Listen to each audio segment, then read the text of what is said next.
write the difference between voltage and current source. तर इथे आपल्याला व्होल्टेज सोर्स आणि करंट सोर्स यांच्यामधला डिफरन्स, यांच्यामधलं कंपॅरिझन लिहायचं आहे. Voltage source and current source यांच्यामधला डिफरन्स. पहिला difference, it is voltage source with minimum internal impedance.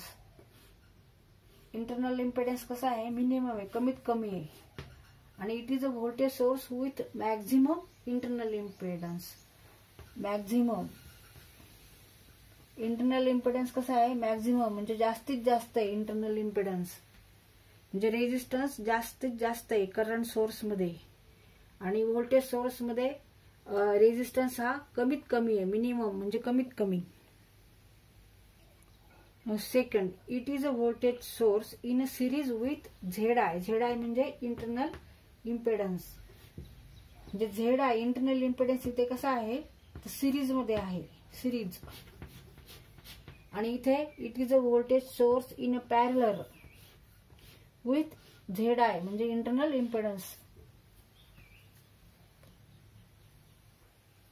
आता थर्ड कंपॅरिझन तर ही सर्किट डायग्राम बघा. इथे ZI म्हणजे इंटरनल इम्पेडन्स हा कसा आहे, सोर्सला सिरीज मध्ये जोडलेला आहे. आणि हा काय, load impedance internal impedance source. आणि it is a voltage source in a series with ZI म्हणजे ह्याला सिरीज मध्ये जोडलेला आहे इंटरनल इम्पेडन्स.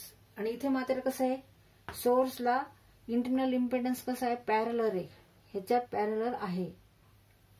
तर हा इथे फरक आहे. तर चौथं comparison, it works Wien ZL is very greater than ZI. Means load impedance is greater than ZI. ZL is very greater than ZI. ZL is म्हणजेच काय, इंटरनल इम्पेडन्स इथे किती आहे, मिनिमम आहे, आणि लोड इम्पेडन्स हा जास्त आहे. पण करंट सोर्स मध्ये काय आहे, तर इंटरनल इम्पेडन्स हा खूप आहे लोड इम्पेडन्स पेक्षा. ZI is very greater than ZL.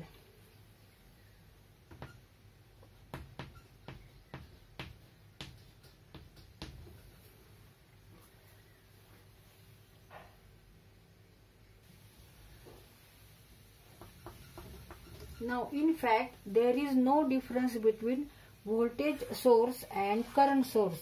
Practically, a source works as voltage source if load impedance is very large. Load impedance is very large as compared to internal impedance.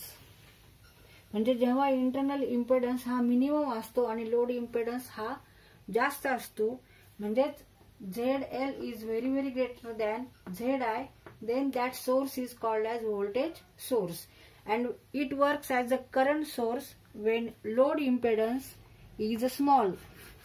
इथे large होता, इथे small आहे internal हे load impedance.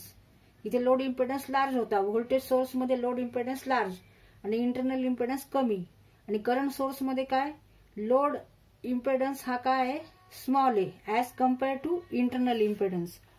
म्हणजे इथे ZL is very small than internal impedance, किंवा ZI म्हणू आपण, ZI is greater than ZL. तेव्हा तो सोर्स काय आहे, तो सोर्स करंट सोर्स आहे. आणि जेव्हा सोर्स मध्ये लोड इम्पेडन्स हा खूप मोठा आहे, खूप लार्ज आहे, तेव्हा as compared to internal impedance, तेव्हा तो सोर्स काय करतो, तर तो व्होल्टेज सोर्स आहे.